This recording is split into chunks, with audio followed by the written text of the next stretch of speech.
하나님의 큰 은혜가 오늘 예배 참석한 성도 여러분들이 함께 하시기를 예수님의 이름으로 축복합니다.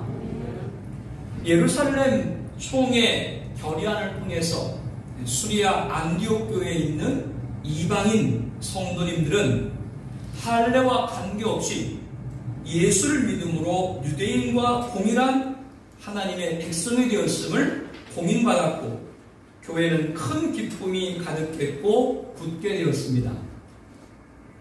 바울은 수리아 안디옥 교회의 문제가 해결되고 안정을 찾아가자 바나바에게 제2차 전도 여행을 제안했습니다. 15장 36절 말씀에 며칠 후에 바울이 바나바더러 우리가 주의 말씀을 전한 각성으로 다시 가서 형제들이 어떠한가 방문하자. 그런데 전혀 뜻하지 않는 갈등이 두 사람 사이에 발생을 했습니다. 그것은 마가 때문이었습니다. 15장 37절 말씀에 바나바는 마가라 하는 요한도 데리고 가고자 하니 바울은 밤빌리아에서 자기들을 떠나 함께 일하러 가지 아니한 자를 데리고 가는 것이 옳지 않다 하여. 본문에 마가라고 하는 요한으로 기록되어 있는데요, 마가는 로마식 이름이고요, 히브리식 본명은 요한입니다. 마가는 마리아의 아들이고 바나바의 생질입니다. 전승에 의하면 마가는 70인 제자 중 한 사람으로 알려져 있고요, 그의 집 마가의 다락방은 예수님께서 제자들과 마지막 만찬을 하셨던 곳이고 오순절 교회가 탄생했던 장소이기도 합니다. 이와 같은 배경은 그가 어려서부터 신실한 신앙 가운데 성장했음을 알게 하죠. 나중에는 베드로의 통역관으로도 사역을 하고 그를 통해서 마가복음을 기록한 저자가 되기도 합니다. 이렇게 훌륭하게 쓰임을 받기 이전에 그의 연약함을 성경은 기록하고 있는데요, 마가는 바울과 바나바가 수리아 안디옥교에서 선교사로 파송되었을 때 수행원으로 동행을 했습니다. 구부로 포함해서 복음을 전파하고 배를 타고 밤빌리아에 있는 버가에 도착하여 바울과 바나바는 비시디아 안디옥으로 전도하기 위해서 떠났는데 마가는 예루살렘으로 돌아가 버린 거죠. 본문을 볼 때 아마도 어떤 이유인지를 말하지 않고 무단으로 이탈했던 것으로 보입니다. 이러한 마가를 두고 그의 삼촌인 바나바는 한 번의 실수가 있었지만 다시 기회를 주어서 데리고 가자라고 했고요, 바울은 하나님의 일에 상의 없이 떠난 자와 동행할 수 없다, 둘세에 논장을 하게 되었고 서로 심히 다투어 피차 갈라섰다라고 15장 39절에 말씀합니다. 우리는 그동안 사도행전의 말씀을 통해서 바나바와 바울의 관계를 잘 알고 있습니다. 바나바가 많은 일을 했는데요, 그 중에 가장 큰 업적은 예루살렘 교회를 비롯한 많은 교회 성도들과 지도자들이 핍박자 바울이 회심했을 때 이를 의심의 눈초리로 보자 바나바는 바울을 예루살렘 교회 지도자들에 소개하고 교회 일꾼으로 삼아 동역을 했습니다. 수리아 안디옥에서 목회하던 중 다소에 머물던 바울을 안디옥교로 초청하여 동역하여 거룩한 부흥을 이루게 되었죠. 극심한 기근으로 어려움에 처한 예루살렘 교회를 위해서 모금한 구제연금 전달을 위해 바나바는 바울을 대동하기도 했습니다. 수리아 안디옥 교회 파송을 받아 제1차 전도여행을 함께 하여 하나님의 기적과 표적을 가는 곳곳마다 나타냈습니다. 이러한 바나바와 바울 둘 사이 관계가 마가 문제로 갈라서게 되는 안타까움을 오늘 본문은 말씀을 하고 있어요. 그것도 심히 다퉜다라고 말합니다. 물론 바울은 두고두고 훗날 바나바와 마가를 훌륭한 동역자로 평가하고 있습니다. 결국 바나바는 마가를 데리고 배 타고 구부로로 가고 바울은 신라를 택한 후 형제들에게 주의 은혜를 부탁을 받고 떠나 수리아와 길리기아로 다니며 교회들을 견고하게 했습니다. 신라는 제1차 예루살렘 총회 때 수리아 안디옥 교회에 의결한 것을 편지로 가지고 바나바 바울과 함께 수리아 안디옥 교회에 내려왔던 인물이죠. 이제는 바울과 함께 제2차 전도여행을 떠나게 된 겁니다. 바울은 더베와 루스드라에도 이름에 거기 디모데라는 제자가 있으니 그 어머니는 믿는 유대 여자요 아버지는 헬라인이라. 디모데는 루스드라와 이고니에 있는 형제들에게 칭찬을 받는 자니, 루스드라는 바울이 제1차 전도여행 때 복음을 전파했던 곳이죠. 이곳에서 발을 전혀 쓰지 못하는 한 사람을 고쳐주어서 제우스로 추앙받기도 했지만, 이를 전도기로 삼아서 많은 사람이 하나님께로 돌아오는 역사가 일어나도록 했습니다. 이때 추측건대 디모데가 복음을 듣고 회심한 듯 보이고요. 그 후 2차 전도여행에 이곳을 방문한 바울에게 조력자로 부름을 받게 된 것으로 보입니다. 디모데의 아버지는 헬라인이었습니다. 그러므로 헬라어를 유창하게 구사했을 것이고요. 그의 어머니 유니게와 외할머니 로이스는 유대인으로 거짓없는 믿음을 물려주었습니다. 이러한 디모데의 학문적 신앙적 배경은 바울의 동역자로 큰 역할을 하게 됩니다. 바울은 디모데를 데리고 떠나고자 할새 그 지역에 있는 유대인으로 말미암아 그를 데려다가 할례를 행하니, 이는 그 사람들이 그의 아버지는 헬라인인 줄 다 알미르라. 이 구절은 앞서 예루살렘 회의 결과와 배치되는 것처럼 보입니다. 시리아 안디옥교회 성도 가운데 이방인들은 유대에서 내려온 자들이 이방인은 예수 믿어도 할례를 받아야 된다 라는 가르침 때문에 혼란을 겪었었죠. 이 문제로 교회는 바울과 바나바를 예루살렘 교회에 보내 공식적인 답변을 듣도록 하였고, 회의 결과를 기록한 편지로 할례와 관계없이 이방인도 유대인과 동일한 하나님 백성임을 확인하게 되었습니다. 그런데 바울이 디모데를 동역자로 세우고 전도지로 나가면서 그 지역에 있는 유대인들이 디모데가 헬라인인 것을 아는 거로 할례를 받도록 했다라고 합니다. 이것은 앞서 결정한 것과 다른 것이 아닌가? 왜 바울이 디모데에게 할례를 받겠을까? 이런 의문을 갖게 됩니다. 답변을 드리기 전에 성도님들에게 제가 한 가지 여쭙겠습니다. 아프리카 오지에서 선교하는 선교사님이 그들이 먹고 마시는 음식을 먹고 장식을 하고 의복을 입었습니다. 얼굴과 온몸에는 그 부족의 전통 문양을 그렸습니다. 그러면 그 선교사님이 그 부족의 미신을 따른 겁니까? 그렇지 않습니다. 그들에게 복음을 전하고자 그들의 문화를 따라 한 것이죠. 너희는 마음의 할례를 행하고 다시는 목을 곱게 하지 말라. 할례 본질은 육체가 아니라 마음입니다. 마음의 할례는 무엇입니까? 신약시대인 교회시대 오늘날에는 아브라함의 혈통을 물려받은 표면적 유대인이 유대인이 아니고 이면적 유대인, 이방인인 저와 여러분들이 진정한 유대인이라고 말씀합니다. 무할례자인 이방인도 예수님을 믿으면 영적 아브라함의 후손으로 하나님의 이스라엘이 되고 하나님의 장자가 되는 줄로 믿습니다. 마음의 할례는 곧 예수님을 믿는 것이에요. 이것이 할례의 본질입니다. 그러므로 할례를 받았다 안 받았다가 중요한 것이 아니죠. 예수님을 믿는 것이 중요한 겁니다. 그러므로 바울이 디모데에게 할례를 행한 것은 헬라인인 디모데를 유대인으로 만들고자 할례를 받게 한 것이 아니고요. 유대인들에게 복음을 전하기 위해서 할례를 받겠다고 하는 걸 알아야 돼요. 우리는 어떤 사안의 본질과 비본질을 구분해야 됩니다. 수리아 안디옥 교회 유대에 온 자들이 할례로 문제를 일으킨 것은 예수 믿는 이방인은 할례를 받아야 된다라는 것입니다. 이것은 구원과 할례를 동일하게 취급하는 것이기 때문에 너무나도 잘못된 것이죠.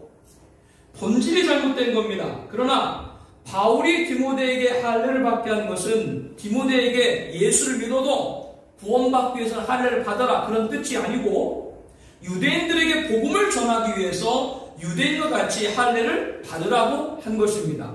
여기서 구원과 할례는 별개죠. 구원이 본질이요 할례는 비본질로 유대인의 문화를 따른 것에 불과합니다. 유대인들에게 내가 유대인과 같이 된 것은 유대인들을 얻고자 합니다. 율법 아래 있는 자들에게는 내가 율법 아래 있지 아니하나 율법 아래 있는 자같이 된 것은 율법 아래 있는 자들을 얻고자 하며 고린도전서 9장 20절에 말씀합니다. 예수님께서는 하나님이신데요, 하늘의 영광 보좌를 버리고 종의 형체인 인간의 몸을 입고 이 세상에 오셨죠. 그러면 예수님이 종의 형체인 인간의 몸을 입고 이 세상에 오셨으면 예수님이 죄인인가요? 아니죠. 죄인인 인간을 구원하기 위해서 죄인의 형체인 인간의 몸을 입고 이 세상에 온 것입니다. 본질과 비본질을 잘 구분해야 됩니다. 우리가 입은 의복이 중요한 것이 아니고요, 몸통이 중요합니다. 성도의 의복은 개성이라고 할 수 있습니다. 몸통은 예수님이라고 할 수 있습니다. 우리는 각기 다양한 개성을 가지고 있습니다. 그러나 예수를 한 구조로 믿는 한 공동체인 줄로 믿습니다. 무슨 옷을 입었냐, 뭐를 했느냐, 그런 쓸데없는 논쟁, 거기 비본질에 빠지지 말고 예수님을 믿느냐, 여기에 초점을 맞춰야 된다라고 하는 거예요. 바울이 디모데와 여러 성으로 다녀갈 때 예루살렘에 있는 사도와 장로들이 작정한 규례를 그들에게 주어 지키게 하니 이에 여러 교회가 믿음이 더 굳건해지고 수가 날마다 늘어갑니다. 교회가 믿음이 더 굳건해지고 수가 날마다 늘어갑니다. 누구와 함께 가므로 바울과 디모데가 함께 가는 곳마다 이런 역사가 나타나게 됩니다. 이것이 바울이 디모데에게 할례를 받게 한 목적이라고 하는 거죠. 중요한 것은 본질입니다. 저와 여러분들 모두 본질에 충실하기 원합니다. 예수님을 믿는 것이 본질이고요, 교회를 세우는데 하나가 되어야 되는 것이 본질이에요. 무슨 옷을 입었네, 어떤 일을 하네, 이거 가지고 논쟁하는 것 아무 유익이 없어요. 우리 성격은 아이보리일 수도 있고 블루칼라일 수도 있고 바이올렛일 수도 있습니다. 그러나 우리 목적은 예수로 교회를 세우는 것입니다. 여기에 하나가 되어야 된다고 하는 거죠. 바나바는 마가와 함께 구브로섬에 도착하여 교회를 건강했고요, 바울은 실라와 함께 수리아와 길리기로 다니며 교회를 굳건하게 했고요, 디모데와 동역하면서 여러 교회가 믿음이 굳건해지고 수가 날마다 늘어갑니다. 교회를 세워나가는 것에 모두가 하나 된 모습을 보게 됩니다. 우리는 각기 다양한 개성이 있지만 다시 한번 강조합니다. 교회를 세우는데 하나가 되기를 주의 이름으로 권면하여 드립니다. 작년 1년 동안도 교회를 잘 섬겨주신 것에 가서 감사를 드립니다. 올해도 교회를 잘 섬겨주시기를 바랍니다. 잘 섬겨주실 줄로 믿습니다. 교회는 주님의 몸입니다. 이 교회를 세우는 건 주님의 몸을 세우는 것이다, 그 말이죠. 나는 이제 너희를 위하여 받은 괴로움을 기뻐하고 그리스도의 남은 고난을 그의 몸된 교회를 위하여 내 육체에 채우노라. 골로새서 1장 24절 말씀입니다. 사도 바울은 성도를 위하여 받는 괴로움을 기뻐한다고 했습니다. 왜 성도 때문에 받는 괴로움을 기뻐한다고 했을까요? 그것은 그리스도의 남은 고난을 그의 몸된 교회를 위하여 내 육체에 채우는 것이기 때문이라고 했습니다. 우리가 교회를 세우는 것은 주님께서 자신의 몸인 교회를 세우시는 고난을 우리가 감당하는 것이다 라고 하는 뜻이죠. 교회는 주님의 몸이고 성도는 그리스도의 몸인 지체들입니다. 우리가 그를 전파하여 각 사람을 권하고 모든 지혜로 각 사람을 가르치면 각 사람을 그리스도 안에서 완전한 자로 세우려 함이니 이를 위하여 나도 내 속에서 능력으로 역사하신 이의 역사를 따라 힘을 다하여 수고하노라. 아멘. 한 성도, 각 사람 한 성도를 세워가는 것이 교회를 세워가는 거예요. 우리가 다 성격도 다르고 모두 달라도 이 성도를 세우고 교회를 세우는 것에 하나가 된다. 이게 본질이다, 그 말이에요. 지난주에도 말씀을 드렸죠. 우리가 신년 첫째 주일을 드리면서 나 자신에 관해서는 바른 믿음을 갖고 새신자에 관해서는 길과 진리와 생명 되신 예수님에게 바른 인도를 하고 기존 성도에게는 바른 위로를 하자라고 말씀을 드렸습니다. 그래서 한 성도를 세우는 것이죠. 그것이고 교회를 세우는 겁니다. 바울이 디모데에게 할례를 받게 한 걸 통해서 비본질과 본질을 여러분에게 말씀드렸습니다. 할례를 받든 할례를 안 받든 그것이 중요한 것이 아니라 한 예수님을 구주로 섬기게 하고 그 주님의 몸인 교회를 세워가는 본질에 집중하라 그 말이에요. 머리를 노랗게 하면 어떻고 머리를 따면 어떻고. 어떤 청년이 교회 오는데 모자를 쓰고 와요. 그러니까 모자 쓰고 올 수도 있잖아요. 그런데 예배 시간에도 모자를 계속 쓰고 있는 거예요. 웬만하면 모자를 벗잖아요. 그 교회가 100년이 넘은 교회거든요. 그러니까 예배 마치고 담임 목사님이 불렀대요. 왜 예배 시간에 좀 모자 벗으면 안 되겠니? 그랬더니 이 청년이 한참 생각하더니 뭐라고 말씀을 목사님에게 드렸는지 알아요? 목사님은 안경 왜 쓰고 계세요? 나야 눈이 안 보이니까 안 쓰지. 쓰고 있지? 그러니까 그 청년이 머리 나쁘면 모자 쓰는 거예요. 그러면서 나가. 모자를 쓰면 뭘 관계해요? 예수님 믿으면 되지. 쓸데없는 것을 신경 쓰지 마. 받건 안 받건 그게 중요한 것이 아니다. 오히려 주의 복음을 증거하기 위해서 할례를 바꾼 거예요. 할례 받아서 구원받는다는 얘기가 아니고요. 할례 받는 유대인들에게 복음을 전하기 위해서 했다라고 하는 겁니다. 내가 화이트톤이라고 다른 성도를 다 화이트톤으로 만들려고 하지 마시고, 내가 화이트톤이면 나는 화이트톤으로 개성과 은사를 펼치고, 다른 형제가 브라운톤이면 그 형제는 브라운톤으로 개성과 은사를 세워가고, 다른 자매가 옐로우톤이면 그 자매는 옐로우톤으로 개성과 은사를 세워갈 수 있도록 협력해서 하나로 교회를 세워가야 됩니다. 바울과 디모데가 동약을 해서 신호질가 높아졌지 않습니까? 디모데는 신앙적으로 유대인인 어머니와 외할머니를 통해서 거짓없는 믿음을 물려받았고요. 아버지에게는 학문적으로 높은 소양과 유창한 헬라어를 고사를 갖게 되었고요. 순종적으로 유대인의 전도를 위해서 할례를 마다하지 않았죠. 바울은 디모데의 동역으로 여러 교회를 든든하게 세워갔습니다. 이것이 바울이 디모데를 세우고 디모데 또한 협력으로 바울을 세우고 그 결과 교회가 세워지는 것으로 나타난 거죠. 이런 은혜가 우리의 길을 축복합니다. 성도를 세우는 것이 교회를 세우는 거다라고 말씀을 드렸습니다. 교회가 세워지는 것은 교회의 머리 대신 예수님을 높이는 것이고, 예수님을 증거하는 것이고, 예수님으로 승리하는 것이고, 곧 우리가 승리하는 겁니다. 교회가 세우는 것이 곧 누구예요? 내가 승리하는 거예요. 이를 위하여 나도 내 속에서 능력으로 역사하시니 역사를 따라 힘을 다하여 수고하노라. 이렇게 사도 바울은 말했죠. 오늘 말씀의 첫 번째 가르침, 주님의 몸, 교회를 세우는 성도입니다.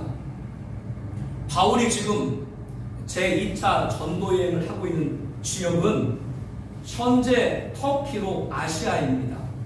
그런데 16장 6절 말씀에 보게 되면요, 성령이 아시아에서 말씀을 전하지 못하게 하시거늘 그들이 부르기아와 갈라디아 땅으로 다녀가 무시아 앞에 이르러 비두니아로 가고자 애쓰되, 여기서 무시아는 땅 끝입니다. 이제 앞에는 바다예요. 더 이상 나아갈 곳이 없어요. 그래서 바울은 이제 방향을 비두니아로 정해서 다시 아시아를 돌아서 복음을 전파하고자 했어요. 그런데 16장 7절 말씀에 보니까 예수의 영이 허락하지 아니하시는지라 라고 했습니다. 성령께서 무시아에서 비두니아로 돌아가 다시 아시아로 내려가는 계획을 용인하지를 않으신 거죠. 16장 8절에 무시아를 지나 드로아로 내려갔는데 바울은 무시아에서 우편에 있는 비두니아로 가기를 포기하고 왼편에 있는 드로아로 가게 됩니다. 드로아는 항구 도시입니다. 바울은 성령께서 왜 비두니아 육지로 향하지 않게 하시고 드로아 바다로 향하게 했는지 처음에는 알 길이 없었어요. 그러나 그날 밤이 되어서 그 이유를 알게 되었습니다. 16장 9절 말씀에 밤에 환상이 바울에게 보이니 마게도냐 사람 하나가 서서 그에게 청하이르되 마게도냐로 건너와서 우리를 도우라 하거늘. 16장 10절 말씀 우리 함께 보겠습니다. 바울이 그 환상을 보았을 때 우리가 곧 마게도냐로 떠나기를 힘쓰니 이는 하나님이 저 사람들에게 복음을 전하라고 우리를 부르신 줄로 인정합니다. 마게도냐는 유럽입니다. 현재 그리스 반도 북쪽 발칸반도에 위치한 곳으로 그 유명한 알렉산더 대왕이 세계 최강의 제국을 건설했던 왕국이었습니다. 마게도냐 사람이 건너와서 우리를 도우라는 환상을 바울이 보았다는 것은 이제 아시아에서 유럽으로 복음을 전파라고 하는 성령의 인도함인 걸 아는 거죠. 이에 바울은 지체하지 않고 마게도냐로 떠날 리심슨이 하나님의 저 사람들에게 복음을 전하라고 우리를 부르신 줄로 인정함이라. 바울이 곧 순종을 했다라고 하는 겁니다. 바울은 다음날 일행과 함께 드로아에서 배로 떠나 사모드레로 직행하여 이튿날 네아폴리로 가게 됐고요. 16장 12절 말씀부터 보게 되면요, 거기서 빌립보에 이르니 이는 마게도냐 지방의 첫 성이요 또 로마의 식민지라. 이 성의 수위를 유하다가 안식일에 우리가 기도할 곳이 있을까요? 문 밖 강가에 나가 거기 앉아서 모인 여자들에게 말하는데, 두아디라시에 있는 자세곡감 장사로서 하나님을 섬기는 루디아라는 한 여자가 말을 듣고 있을 때 주께서 그 마음을 열어 바울의 말을 따르게 하신지라. 그와 그 집이 다 세례를 받고 우리에게 청하여 이르되 만일 나를 주를 믿는 자로 알거든 내 집에 들어와 유하라고 강권하여 머물게 하니라. 바울은 생전 처음 발을 내디딘 유럽 땅 빌립보에서 안식일에 기도할 곳을 찾았습니다. 이곳에도 유대인들이 모여있는 회당이 있을까 찾고자 했던 것이죠. 바울과 일행은 성문 밖에 강가에 모여든 여자들에게 이를 묻자 그녀들은 루디아를 소개하는 겁니다. 루디아는 두아디라 출신으로 유럽 빌립보에서 아시아 두아디라를 오가면서 자색 옷감 장사를 했고 일찍부터 유대교를 믿고 하나님을 경외했습니다. 그런데 사도 바울의 전도로 기독교로 개종한 유럽 최초의 신자가 된 거죠. 그 후에 온 가족의 세례를 받고 자신의 집을 집회 장소로 제공하기도 했습니다. 그곳은 빌립보 교회의 전신이고 유럽 복음의 전초 기지가 된 겁니다. 예수 영을 따라 순종하여 한 번도 밟아보지 못한 유럽의 발을 내디뎠지만 하나님께서는 최초의 유럽 신자와 교회를 준비시켜 주셨죠. 본문은 성령을 예수의 영이라고 했습니다. 오늘 말씀의 두 번째 가르침 주님의 영, 성령을 따르는 성도입니다. 주님의 몸 교회를 세우는 성도가 주님의 영, 성령을 따르는 성도의 됨은 마땅한 것이죠. 바울과 일행은 기도하는 곳에 가다가 점치는 귀신들이 여종 하나를 만나니 정으로 그 주인들에게 큰 이익을 주는 자라고 16장 16절에 말씀합니다. 점치는 귀신들인 여종은 자신은 점괘를 봐주고 수익은 몽땅 주인들이 가져가는 피폐한 삶을 살고 있었습니다. 사도행전 19장에 보게 되면 바울이 에베소에서 전도를 하고 있는데요, 사람들이 바울의 몸에서 손수건이나 앞치마를 가져다가 병든 사람에게 얹으면 그 병이 떠나고 악기도 나가는 기적이 일어났습니다. 이를 지켜본 유대의 한 제사장 스게의 일곱 아들도 이 일을 행하여 흉내를 냈었죠. 그런데 악기가 물러간 것이 아니라 악기가 내가 예수도 알고, 즉 귀신이 말하는 거예요. 귀신이 내가 예수도 알고 바울도 알거니와 너희는 누구냐? 악기 들린 사람이 그들에게 뛰어올라 눌러 이기니 그들이 상하여 벗은 몸으로 그 집에서 도망하는지라 라고 했습니다. 악기도 예수님이 누구신지 사도가 누구인지를 알아보는 거죠. 야고보 장로도 하나님은 한 분이신 줄 믿느냐 잘하는도다 귀신들도 믿고 떠느니라 라고 했습니다. 오늘 본문에 점치는 귀신 들린 여종도 누구를 알아봤어요? 바울을 알아봤어요. 바울이 얼마나 위대한 하나님의 사람인지를 안 겁니다. 점치는 귀신 들린 여종은 17절 말씀에 보게 되면요, 바울과 우리를 따라와 소리질러 이르되 이 사람들은 지극히 높은 하나님의 종으로서 구원의 길을 너에게 전하는 자라며 바울을 드높였습니다. 우리 교회에 혹시 이런 분이 오실지 모르겠어요. 교회 이정 목사가 위대한 하나님의 사람이다라고 높이면 그거는 하나님의 사람으로 알아본 걸 봐야 되지, 내가 귀신에 속한 걸 보면 안 돼요. 그런데 하루 이틀 귀신을 많이고 여러 날을 이같이 하는지라. 바울이 심히 괴로워 돌이켜 그 귀신에게 예수 이름으로 내가 내게 명하노니 그에게서 나오라니 귀신이 즉시 나오는 역사가 나타났습니다. 이로 인해 점치는 귀신들 여종은 깨끗해졌습니다. 피폐한 몸이 강건한 몸이 되었습니다. 그런데 그 여종의 주인들은 자신들의 수익이 끊기자 분개했습니다. 주인들로 기록된 것을 보아서 점치는 귀신들이 여종 하나를 놓고 여러 사람이 수익을 배분했던 것 같아요. 이들은 이제 자신들의 수입이 끊기자 바울과 실라를 붙잡아 장터로 관리들에 끌어갔다가 상관들 앞에 데리고 와서 이 사람들이 유대인인데 우리 성을 심히 요란하게 한다며 모함을 했습니다. 점치는 귀신 들린 여종의 주인들이 로마 사람인 우리가 받지도 못하고 행하지도 못한 풍속을 전한다고는 무리가 일제 일어나 고발하니 상관들이 옷을 찢어 벗기고 매로 치라하여 만일 추후에 옥에 가두고 간수에게 내어가여 든든히 지키라니 그가 이러한 명령을 받아 그들을 깊은 옥에 가두고 그 발을 착고에 든든히 채웠더니 베드로와 요한이 주의 복음을 증거하다가 2번씩이나 옥에 갇힌 것과 같이 바울과 실라도 그와 같은 처지가 된 겁니다. 옥도 그냥 옥이 아니고 깊은 옥이다 라고 말씀을 합니다. 당시 옥은 토굴로 생각하면 돼요. 웅덩이같이 깊은 웅덩이를 파가지고 거기다가 사람을 던져 넣어요. 그래서 누가 위에서 이끌어주지 않으면 올라갈 수가 없는 구조입니다. 거기에 옷이 찢기고 심한 매질을 당했죠. 발에는 착고가 차 있습니다. 꼼짝 달색할 수 없게 된 거죠. 그러나 바울과 실라는 어떻게 했습니까? 16장 25절 말씀을 함께 보겠습니다. 한밤중에 바울과 실라가 기도하고 하나님을 찬송하며 죄수들이 듣더라. 아마도 오간에 있던 다른 죄수들은 온몸에 성한 것이 없는 바울과 실라가 찬송하는 것을 보고 정신이 온전하지 않던지 처한 상황을 알지 못하는 어리석은 사람들로 보았을 겁니다. 여러분, 베드로와 요한이 옥에 갇혔을 때 어떤 일이 났습니까? 하나님이 주의 사자를 보내서 거기서 건져냈죠. 하나님은 바울과 실라에게도 그와 같이 돌보셨습니다. 갑자기 큰 지진이 나서 옥토가 움직이고 문이 곧 다 열리며 모든 사람의 매인 것이 다 벗어난지라. 옥에 갇힌 바울과 실라뿐 아니라 다른 죄수들의 매인 사슬이 같이 풀렸습니다. 잠들었던 간수가 자다가 깨어보니까 옥문들이 열린 걸 보고 절망했습니다. 모든 죄수들이 도망한 줄 생각하고 칼을 빼어 자결하라고 했죠. 그 순간 죄수를 향해서 큰 소리가 들려왔습니다.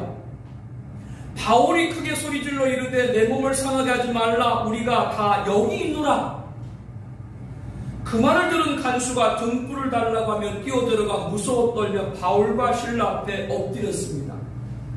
간수가 왜 이런 행동을 취했겠어요? 다른 죄수 같으면 다 옥에서 탈출을 했을 터인데 의연하게 서 있는 바울과 실라 앞에 엎드릴 수밖에 없었던 것이죠. 간수는 옥에서 바울과 실라를 데리고 나가 선생들이여 내가 어떻게 하여야 구원을 받으리까? 라고 아뢰었습니다. 이것은 큰 충격을 받았을 때 나타나는 본능적인 상황입니다. 인간은 자신이 이해할 수 없는 그런 상황에 처하게 되거나 경험을 하게 되면 영의 문제, 죽은 이유에 대해서 생각을 하게 돼요. 영혼의 본능이라고 여러분에게 말씀을 드렸습니다. 인생은 한 번 이상 이해할 수 없는 체험과 위기를 당하게 됩니다. 그때 간수처럼 죽음, 생명, 구원, 영생, 천국을 생각한다면 복이 있는 사람인 거죠. 간수가 어떻게 해야 구원을 받겠냐고 질문하자 바울의 대답은 명료합니다. 주 예수를 믿으라. 함께 외칩니다. 주 예수를 믿으라. 그리하면 너와 내 집이 구원을 받으리라. 아멘. 진리는 단순 분명합니다. 예수 천국, 불신 지옥. 한국초대교회 능력의 종 최건동 목사님의 전도 일성이었죠. 우리도 전해야 됩니다. 예수 천국, 불신 지옥이죠. 주의 말씀을 그 사람과 그 집에 있는 모든 사람에게 전하더라. 감옥 안에서 사경이가 열렸다라고 생각하시면 돼요. 본문을 보면 간수의 집은 옥 안에 있었던 것으로 보입니다. 제가 선교차 복랑에 갔을 때도 그와 비슷한 모습을 봤어요. 감옥 안에 사람들이 사는 살림집이 그 안에 같이 있어요. 그 밤 그 시각에 간수가 그를 데리고 그 맞은 자를 씻어주고 자기와 그 온 가족에다 세례를 받은 후 그들을 데리고 자기 집에 올라가서 음식을 차려주고 그 온 집안이 하나님 믿음으로 크게 기뻐하니라. 삽시간에 열린 대성회를 통해서 놀라운 구원의 역사가 나타난 겁니다. 이렇게 성은의 밤이 지나고 아침이 되었습니다. 간수에게는 하나님을 만나는 은혜의 시간이었지만 이제 간수의 직분으로 죄수를 풀어줬으니 큰 책임을 물어야 될 처지가 되는 거죠. 그러나 하나님은 일하셨습니다. 하나님 어떻게 일하셨어요? 35절 말씀에 보면은 나리샘의 상관들이 부하를 보내요. 이 사람들을 놓으라 하니 간수가 그 말대로 바울에게 말하되 상관들이 사람을 보내어 너희를 놓으라 했으니 이제는 나가서 평안히 가라. 다음 날의 아침에 상관으로부터 죄수를 풀어주라는 전가가 온 거죠. 바울과 실라를 심히 매질하고 깊은 옥에 던져놓고 가두고 발에 착고를 채운 것은 중죄인을 다루는 처벌입니다. 그런데 하루 만에 석방하라고 한 것은 이례적인 일이죠. 누가 일하신 거예요? 하나님이 일하신 거죠. 여러분들 다 맡기면 하나님이 일하세요. 바울과 실라는 옥에서도 하나님이 일하신 것을 보았고요. 이제 옥에서 나와 자신을 기다리고 있던 빌립보에서 첫 번째이자 유럽의 첫 번째 신자인 루디아 집에 들어가서 형제들을 만나보고 그동안 하나님이 하신 모든 일을 전하고 위로를 하고 가리라 라고 말씀을 합니다. 하나님이 행하신 일을 증거한 것이죠. 그 기쁨과 감격은 두말할 나위가 없었을 것입니다. 바울과 실라는 감옥에서도 일하시는 하나님의 역사를 보았습니다. 우리는 알고 있습니다. 바울과 실라만이 아니라 예수 이름으로 옥에 갇힌 것이 그들만이 아니라 베드로와 요한과 사도들과 주의 제자들도 옥에 갇혔었죠. 그리고 주님이 옥에서 고초를 당하셨습니다. 예수님은 우리들에게 마지막 때가 되면 이 모든 일 전에 내 이름으로 말미암아 너희에게 손을 대어 박해하며 회당과 옥에 넘겨주며 임금들과 집권자들 앞에 끌어가려니와 라고 말합니다. 우리는 지난 2년간 코로나 팬데믹으로 정부로부터 얼마나 많은 간섭과 제재를 받아야 되는지 모릅니다.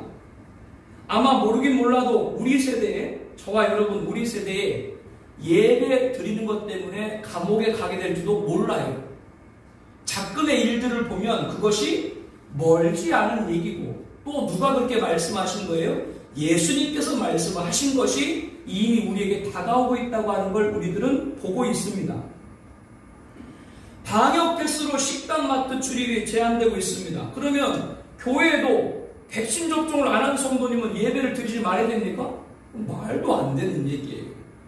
백신 접종을 받고 안 받고는 자신의 권리예요. 자기가 안 받고 싶으면 안 받는 거예요.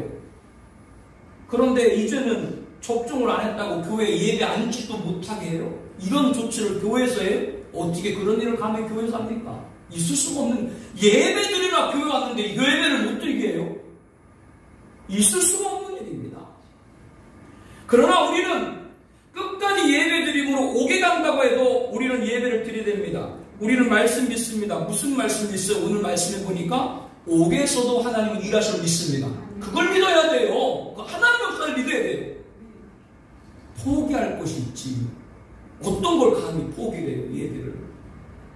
오늘 말씀의 세 번째 가르친 주님의 고난, 감옥에서도 찬양하는 성도입니다. 왜 우리가 감옥에서도 찬양해야 됩니까? 바울과 실라를 통해서, 베드로와 요한을 통해서, 그의 믿음의 허다한 증인을 통해서 옥에서도 주님의 일하심을 믿기 때문이죠. 믿음의 사람은 세상이 감당할 수 없다라고 했습니다. 히브리서 기자가 그가 아들이시면서도, 예수님 말씀하는 거죠. 하나님의 아들이시면서도 받으신 고난으로 순종함을 배우셨도다. 예수도 자기 피로서 백성을 거룩하게 하려고 성문 밖에서 고난을 받으셨도다.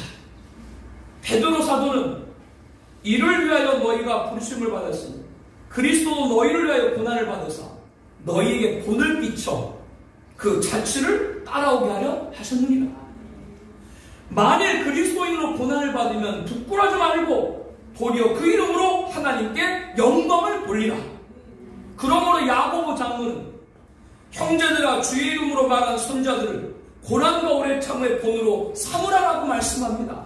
너희 중에 고난당하는 자가 있느냐? 그는 기도할 것이라고 말씀합니다. 의를 위하여 고난을 받으면 복이 있는 자니 그들이 두려워하는 것을 두려워하지 말며 근심하지 말고 너희 마음에 그리스도를 주로 삼아 거룩하게 하라 라고 말씀합니다. 이 말씀을 모든 것들을 볼 때 우리가 주님의 고난 감옥에서도 찬양을 해야 됨을 알 수가 있는 거죠. 왜? 누가 일하시니까? 하나님이 일하시기 때문이죠. 그럼에도 고난에 동참하고 싶지 않다라고 하는 분들이 있을 줄 몰라요. 옥에 가면서까지 예배를 드릴 필요가 있는가? 가정에서 드리면 돼. 이렇게 말하는 분들이 계신지 모르겠어요. 그렇게 벽돌 하나씩 하나씩 빼다가 당장 무너지고 나중에는 집 전체가 무너지는 거예요. 우리는 예수님 말씀처럼 반석, 주님 말씀에 집을 짓는 자지 모래, 세상 말에 집을 짓는 자가 아닙니다. 반석에 집을 짓다가 옥에 가게 되면 거기서도 찬송 드리면 하나님이 여전히 일하심을 우리는 확신합니다. 그래도 옥에 가면서까지 고난을 받으며 예배드릴 수 없다라고 할 때 처한 곳이 어딜까요? 자꾸 세상 말을 듣고 신앙과 믿음과 예배를 경역이게 되면 진리에서 이탈하고 배교에 빠지게 되고 적그리스도를 따르게 됩니다. 적그리스도 짐승을 따르고 짐승 그의 우상에 경배하고 이마인의 손에 표를 받으면 그도 하나님의 진노의 포도주를 마시리니 그 진노잔에 섞인 것이 없이 부은 포도주라 거룩한 천사들 앞과 어린 양 앞에서 불과 유황으로 고난을 받으니 그 고난의 연기가 세세토록 올라가리로다. 짐승과 그의 우상에 경배하고 그 이름표를 받는 자는 누구든지 밤낮 쉼을 얻지 못하리라. 사랑하는 성도 여러분들, 주님의 고난을 피하다가 영혼의 고난을 받으면 안 돼요. 순서를 잘 알아야 됩니다. 지킬 거, 우리가 사수해야 될 거 절대로 포기하면 안 됩니다. 이러므로 너희는 장차올 이 모든 일을 능히 피하고 인자 앞에 서도록 항상 기도하며 깨어있으라. 주님이 우리들에게 경성하라고 말씀을 하신 거죠. 주님의 몸, 교회를 세우는 성도는, 주님의 영, 성령을 따르는 성도는 주님의 고난 감옥에서도 찬양하는 것이 마땅한 줄로 압니다. 우리가 예배 때마다 고백하는 사도신경의 영어 번역본에는 He descended into hell 이라고 하는 문구가 있습니다. 은부에 내려가셨으며 혹은 지옥에 내려가셨으며 라고 하는 의미입니다.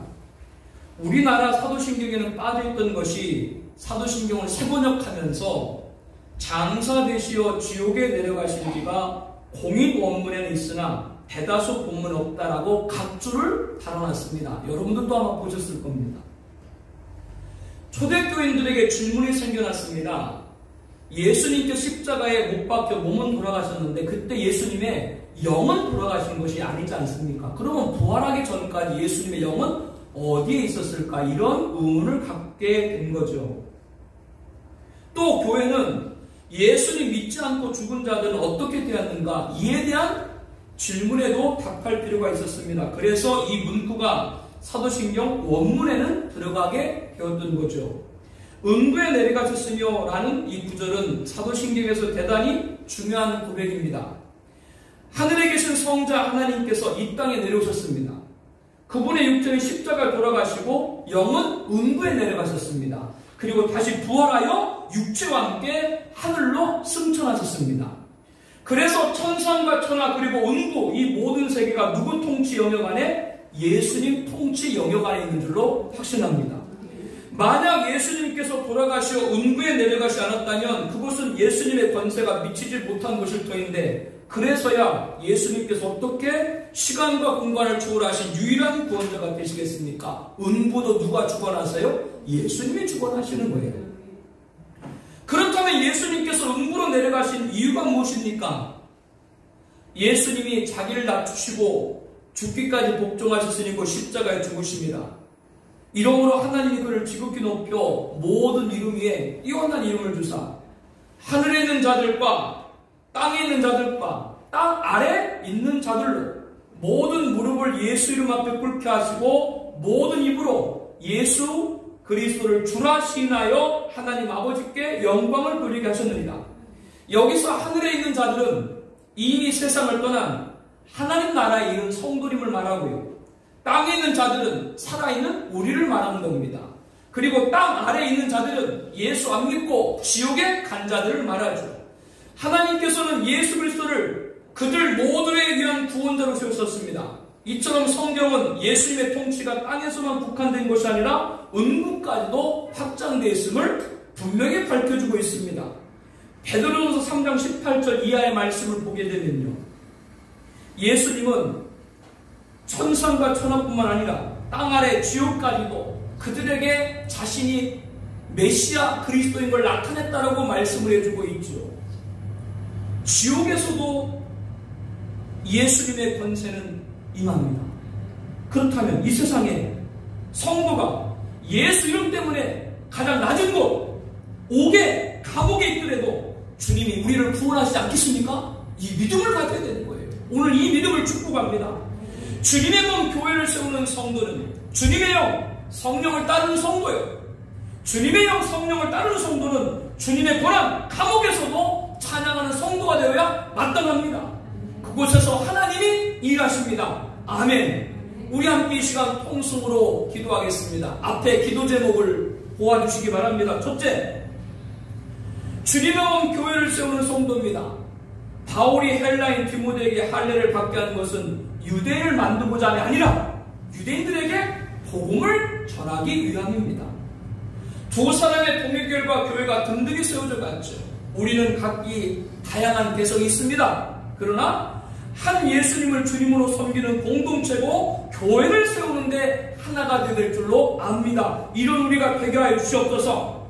그를 통해 교회 머리 예수님 높여주고 우리가 승리하게 하옵소서 기도합니다. 두 번째, 주님의 영 성령을 따르는 성도입니다. 바울은 무시아에서 다시 아시아에서 복음을 전하고 했지만 성령 허락하지 않고 드로아에 도착해서 그날 막연으로 건너와 유럽에 복음을 전파하는 환상을 보게 됐죠. 바울은 순종했습니다. 생전 처음 발을 내리던 유럽 빌립보에서 루디안을 만나 전도하여 유럽의 첫 번째 신자가 되었고 그의 집이 교회가 되었죠. 성령을 따라서 하나님이 준비한 것을 닫게 하여 주옵소서 이렇게 기도합니다. 셋째로 주님의 권한 감옥에서도 찬양하는 성도입니다. 바울과 실라는 예수를 전하다가 모함으로 고발당해서 매질과 옥에 감금됐습니다. 그럼에도 찬송한 그들에게 하나님은 사슬을 풀려나게 하셨고 간수와 그 온전히 구원을 받게 하는 역사가 나타났죠. 옥에서도 하나님은 일하십니다. 우리 세대의 예배드림으로 옥에 갇혀된 상황이 우리에게 있을지 모릅니다. 그래도 우리는 드려야 됩니다. 옥에서도 하나님이 일하심을 믿기 때문입니다. 예배를 대체하다가 배교에 빠져 지옥 형벌을 받아서는 안 됩니다. 우리와 우리 기도하는 모든 이들이 주님의 고난을 피하다가 영번의 고난을 받지 않게 하여 주옵소서. 우리 함께 통성으로 기도합니다.